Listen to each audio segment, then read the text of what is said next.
भविष्यत पुराण रे भगवान ब्रह्मा सूर्यदेव को समर्पित एक स्तुति वर्णना करिछन्ति। भगवान ब्रह्मा याज्ञवल्क्य को कहउछन्ति जे जो मनुष्य प्रातः काल और सायं काल अर्थात सकाळे एवं संध्यारे एही पवित्र स्तुति पाठ करिवो से मो परि इच्छित फल प्राप्त करिवो। अर्थात आपण जहा इच्छा करी एहाको पाठ करिवे सेही इच्छा निश्चित भावरे पूर्ण हेबो, किंतु आपणकर इच्छा पवित्र एवं सात्विक हेबा आवश्यक। एही नाम स्तोत्र सहित सूर्य को आराधना कले तांको कृपा द्वारा धर्म, अर्थ, काम, स्वास्थ्य, राज्य एवं विजय प्राप्त हुए। जदि मनुष्य कौनसी प्रकार बंधन रे थाए तेबे एहाको पाठ करिबा द्वारा से बंधन मुक्त हो जाए। एहाको जप करिबा द्वारा से समस्त पापर मुक्त हुए। मो द्वारा कहुଯାଇथिबा एही सूर्य स्तोत्र अत्यंत रहस्यमय। जदि आपण एहाको प्रतिदिन सुनंती तेबे आपण एहाको मने रखि परिबे। आपणको केवल सकाळे एवं संध्यारे एहाको बहुत भक्तिर सहित पाठ करिबाको पड़िबो। आपण एहाको मने मने मध्य पाठ करि परिबे एवं एहाको पाठ करिबा परे भगवान सूर्यदेवं को प्रणाम करिबे। एहा ही हेउची एहार नियम, अन्य कोनोसी रीति नाही। केवल एहाको पाठ करंतु अथवा एही ऑडियो को आपण सुनंतु।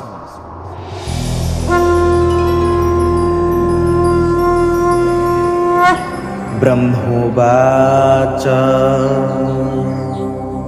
नामभिः संस्तुतो देवो यैरर्कः परितुष्यति तानि ते कीर्तयामेस्य यथा वदनुपूर्वसः। नमः सूर्याय नित्याय रवये कार्यभानवे भास्कराय मतंगाय मार्तंडाय विवस्वते आदित्यायादिदेवाय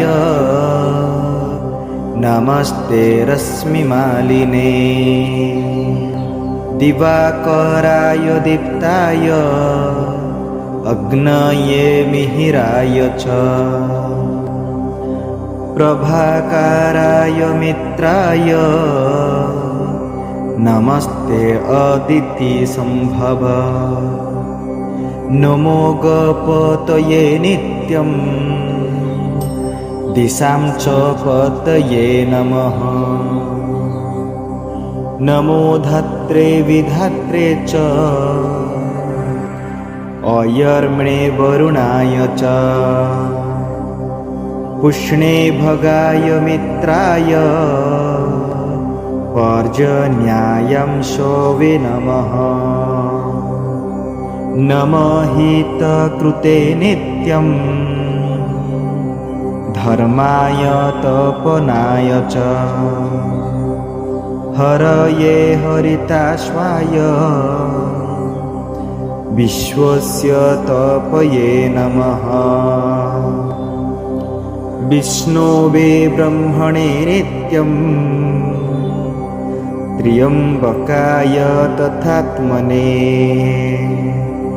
नमस्ते सप्तलोकेश नमस्ते सप्तसप्तये एकस्मै नमस्तुभ्य मेकचक्ररथाय च ज्योतिषं तपये नित्यं सर्वप्राणभृते नमः। हिताय सर्वभूतानां शिवायार्तिहराय च नमः पद्मप्रबोधाय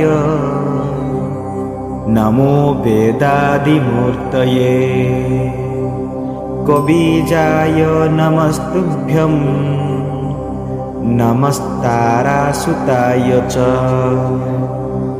भीमजाय नमस्तुभ्यं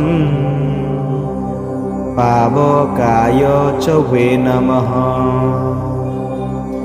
धिषणाय नमो नित्यं नमः कृष्णाय नित्यदा नमोऽस्त्वदितिपुत्राय नमो मोक्षाय नित्यशः। एतान्यादित्यो नामानि मया प्रोक्तानि वै पुरा। आराधनाय देवस्य सर्वकामेन सुव्रत। स्वयं प्रातः शुचिर्भूत्वा यः पठेत् सुसमाहितः स प्राप्नोत्यखिलान् कामान् यथाहं प्राप्तवान् पुरा। प्रसादात् तस्य देवस्य भास्करस्य महात्मनः श्रीकामः श्रियोमाप्नोति धर्मार्थे धर्ममाप्नुयात्। आतुरमुच्यते रोगात् द्वन्द्वमुच्यते बन्धनात्। राज्यार्थी राज्यमाप्नोति कामार्थी काममाप्नुयात्।